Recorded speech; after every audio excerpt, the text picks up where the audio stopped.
राजस्थान अब विदेशी गांजा तस्करों के लिए निशाने पर है। यहां के युवाओं को नशे की गिरफ्त में लेने का एक षड्यंत्र चल रहा है। जयपुर अंतर्राष्ट्रीय हवाई अड्डे पर गांजा तस्करों की लगातार हो रही धरपकड़ इस बात का संकेत दे रही है। देखिए एक्सक्लूसिव रिपोर्ट। जयपुर अंतर्राष्ट्रीय हवाई अड्डे पर विमान यात्रियों के सामान से निकलने वाला तस्करी का सोना अब बीते जमाने की बात हो चुका है। इन दिनों जयपुर एयरपोर्ट पर हाइड्रोपोनिक वीड्स यानी गांजा की तस्करी की बाढ़ सी आ रही है। सितंबर माह में अब तक केंद्र सरकार के राजस्व आसूचना निदेशालय DRI और कस्टम्स विभाग ने 4 मामले उजागर कर 39 किलो 126 ग्राम गांजे की बरामदगी की, जिसका अंतर्राष्ट्रीय बाजार में 39 करोड़ रुपए से अधिक मूल्य है। खास बात यह है कि गांजे के सभी मामलों में लिप्त लोग राजस्थान मूल के नहीं थे और इनमें से अब तक एक भी आदतन तस्कर नहीं मिला है। दिल्ली, बेंगलुरु, चेन्नई और दक्षिण भारत के कुछ अंतर्राष्ट्रीय हवाई अड्डों पर भी ऐसी ही कई कार्रवाई हुई, जिसमें सबसे बड़ी कार्रवाई गत 13-14 सितंबर को मुंबई के छत्रपति शिवाजी महाराज अंतर्राष्ट्रीय हवाई अड्डे पर हुई, जिसमें बैंकॉक से आए 2 भारतीय विमान यात्रियों के सामान से 39 पैकेट में पैक किया गया 39.2 किलो गांजा बरामद किया गया।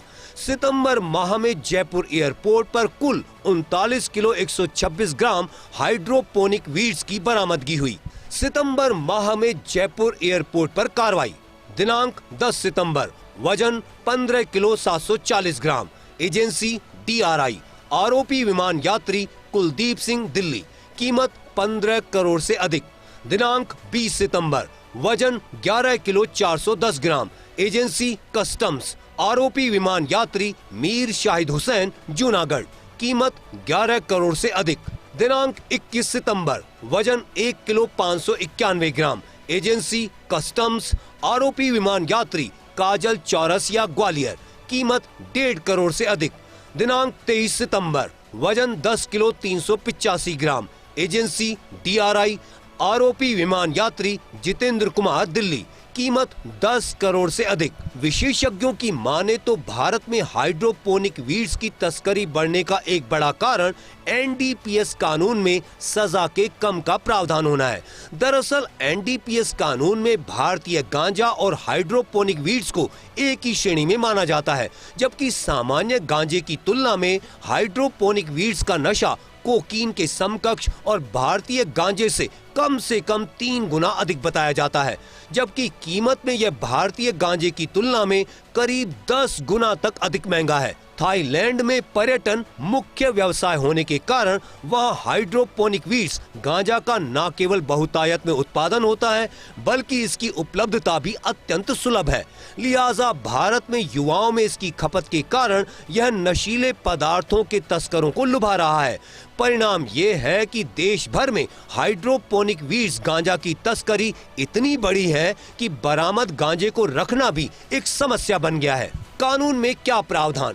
स्वापक औषधि एवं नशीला पदार्थ NDPS अधिनियम 1985 की धारा 23 में हाइड्रोपोनिक वीड्स के लिए सजा के प्रावधान 1 किलो तक 1 साल की सजा या 10,000 रुपए तक जुर्माना या दोनों, 1 से 20 किलो तक 10 साल तक की सजा और 1 लाख रुपए तक का जुर्माना, 20 किलो से अधिक 10 से 20 साल तक की सजा और 2 लाख रुपए तक का जुर्माना। जयपुर एयरपोर्ट पर पिछले 4 माह में कस्टम्स ने जहां करीब 35 किलो हाइड्रोपोनिक वीड्स गांजा का अवैध परिवहन रोका, वहीं DRI और कस्टम्स की संयुक्त कार्रवाई में सितंबर माह में अब तक करीब 39 किलो विदेशी गांजा पकड़ा जा चुका है।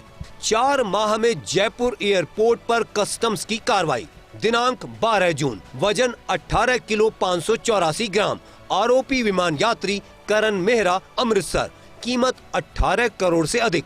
दिनांक 15 जून, वजन 2 किलो 212 ग्राम, आरोपी विमान यात्री सुखदेव सिंह, अमृतसर, कीमत 2 करोड़ से अधिक। दिनांक 28 अगस्त, वजन 1 किलो 174 ग्राम, आरोपी विमान यात्री जाहिद जावेद, कीमत 1 करोड़ से अधिक। दिनांक 21 सितंबर, वजन 1 किलो 591 ग्राम, आरोपी विमान यात्री काजल चौरसिया, ग्वालियर, कीमत 1.5 करोड़ से अधिक। दरअसल हाइड्रोपोनिक वीड्स गांजा की देश भर में बढ़ती तस्करी का सबसे बड़ा कारण इसकी बैंकॉक में सुलभ उपलब्धता और इसके उपयोग से होने वाला नशा माना जा रहा है। खास ये है कि अधिकतर कार्रवाई एयरपोर्ट पर ही अंजाम दी गई है। वहीं विदेशी गांजे की तस्करी में होने वाले मोटे लाभ को देखते हुए अब और सख्ती की दरकार है। एयरपोर्ट के अलावा परिवहन के अन्य माध्यमों का भी तस्कर उपयोग कर सकते हैं, लिहाजा एजेंसियों को अतिरिक्त सतर्कता बरतने की जरूरत है। राजस्थान में विदेशी गांजे की बढ़ती तस्करी इस बात का संकेत दे रही है कि राजस्थान के युवाओं को कहीं नशे के दलदल में उतारने की कोशिश तो नहीं की जा रही, लेकिन डीआरआई और कस्टम्स के अधिकारी लगातार नशे की धरपकड़ करके ये भी संकेत देने की पूरी कोशिश कर रहे हैं कि राजस्थान में नशीले पदार्थों की तस्करी रोकने के लिए सक्रिय एजेंसियां चाक चौबंद है। देखने वाली बात यही है कि आखिर ये सतर्कता कितना रंग लाती है और राजस्थान में नशीले पदार्थों की तस्करी कितनी थम पाती है। Vimal Kothari, First India News, Jaipur.